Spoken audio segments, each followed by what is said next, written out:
Eto mga kabebang, pakinggan natin si Dr. Willie Ong kung saan niya nakuha yung kanyang sakit na sarcoma cancer. Which is possible talaga. Totoo. Totoo yun. Naniniwala ako sa kanya. Pakinggan natin. Wala ako tinatago. Ba't ako tatago? Saan ko nakuha ito? Think stress. Kaya kayo, huwag kayong magbabasa ng comments sa Facebook. Na-stress ako sa mga comments. Na-stress ako sa mga bashers. Kahit konti lang na-stress ako. Na-stress ako kasi hindi tunay lahat ng sinasabi. Dahil sobrang ako kayong mahal. Sobrang mahal ko ang Pilipino. Sobrang mahal ko magpamahirap. Tapos, sasabihan nila na hindi ako. Ginagamit ko lang, loko ko. So, yun na nga. Diba? Galing sa kanya yan. Yung stress.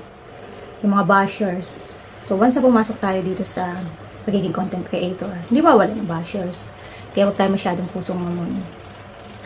Kaya lang natin sila. Kasi totoo yan. Nakaka-apekto yan ng health. Yung stress. Number 1 yan. Siyempre, stress. Number 1. Kaya, enjoy lang natin. Mahirap magkasakit ha. Siya yung nangangaral. Siya yung nag-a-advise sa atin ng mga dapat at hindi dapat gawin. Kapag may nararamdaman na ganito, na ganyan. Pero, hindi niya namalayan. Lumalaki na pala yung bukol niya. Kasi naman, traidor yung bukol niya. Magaling magtago.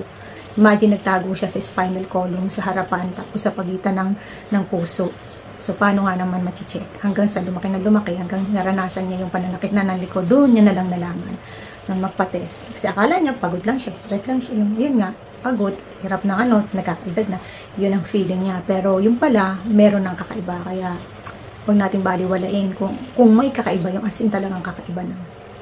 Gaya, napaka-rare at saka matindi ng palaban niyang sakit na yan.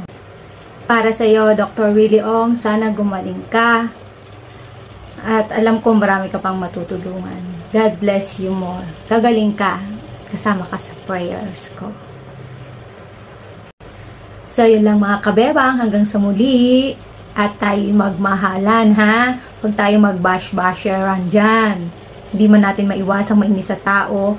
Pero, iwasan natin yung stress. Napakahirap kalaban yung stress.